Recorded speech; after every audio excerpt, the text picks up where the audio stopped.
আচ্ছা, তোর পাশ থেকে কে এত কথা বলছে রে? আর মা মা সঞ্জয়কে একটু খাবারটা পাঠিয়ে দাও না, আমি সেটা বলতেই এলাম। হ্যাঁ, সে নয় বুঝলাম। তুমি নিজের কাজে এসেছো আর তোমার বউকে দেখো, সে সব ভুলে তোমার দিকে হাঁ করে তাকিয়ে তোমার সঙ্গে কথা বলার জন্য ব্যস্ত হয়ে উঠেছে। বলিও বাবা, এটা কিন্তু বিলেত বা আমেরিকা নয়। হ্যাঁ, ওকে একটু বুঝিয়ে বলো কেমন?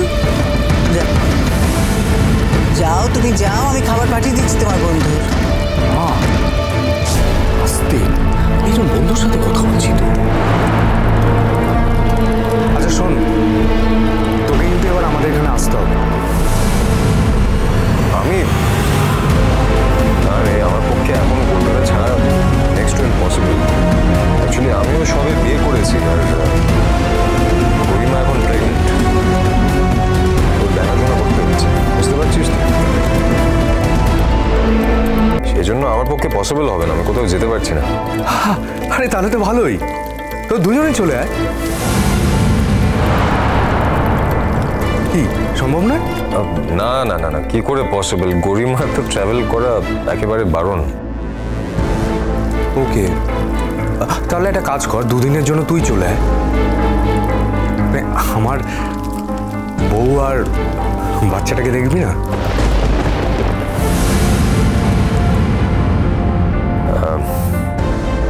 কবে যেতে হবে?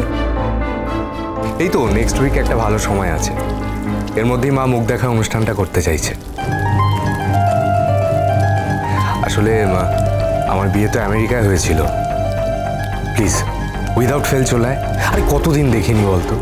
আচ্ছা একটা কাজ কর না, তুই বৌদিকে ফোনটা দেন, আমি কথা বলছি, যদি দুদিনের জন্য তোকে আসতে দেয়। না না না, দেখ গরিমা কিছু বলবে না, আমি আসলে বারণ করছি, আমি গরিমাকে ছেড়ে যেতে চাইছি না।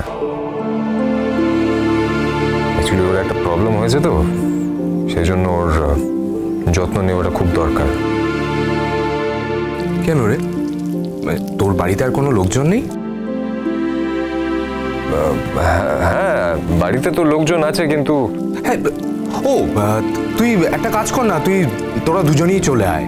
আরে আমি তো ডক্টর, সেরকম কমপ্লিকেশন হলে ঠিক ম্যানেজ করে নেবো, আমি চলে আয়। না রে, আমি একদমই আসতে পারবো না, আমি নিজেই আপত্তি করছি, আমার পক্ষে পসিবল হবে না। গরিমা এখন একটা ভীষণ ডেলিকেট সিচুয়েশনের মধ্যে আছে, আমি গরিমাকে ছেড়ে যেতে পারবো না রে।